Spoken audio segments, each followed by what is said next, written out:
नुकत्याच विधानसभेच्या निवडणुका पार पडल्या आणि निवडणुकांमध्ये महायुती सरकारला खरं तर घवघवीत यश मिळालं।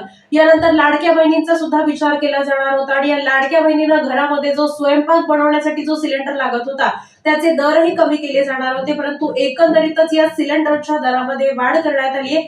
नेमकं घरगुती सिलेंडरच्या किमतीमध्ये वाढ झाली आहे की व्यावसायिक, पाहूया। डिसेंबर महिन्याच्या पहिल्याच दिवशी महागाईचा दणका बसला आहे। सरकारी तेल कंपन्या प्रत्येक महिन्याच्या पहिल्या तारखेला गॅस सिलेंडरच्या दरांचा आढावा घेत असतात। त्यानुसार इंडियन ऑइल कॉर्पोरेशनने गॅस सिलेंडरच्या किमतीत वाढ केली आहे। ही वाढ 19 किलोच्या व्यावसायिक गॅस सिलेंडरच्या दरात झाली आहे। घरगुती गॅसच्या दरात मात्र कोणतीही वाढ झालेली नाही। घरगुती गॅस ग्राहकांना दिलासा मिळाला आहे।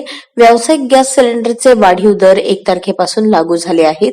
या गॅस सिलेंडरच्या दरात सरासरी 18 रुपयांची वाढ करण्यात आली आहे। ही दरवाढ फक्त व्यावसायिक गॅसच्या बाबतीत झाली आहे। घरगुती गॅसचे दर जैसे थे ठेवण्यात आले आहेत। त्यामुळे व्यावसायिक गॅसचा वापर करणारे हॉटेल व्यावसायिक, खाद्यपदार्थ विक्रेते यांना झटका बसला आहे। त्यामुळे नजीकच्या काळात खाद्यपदार्थांचे दरही वाढू शकतात।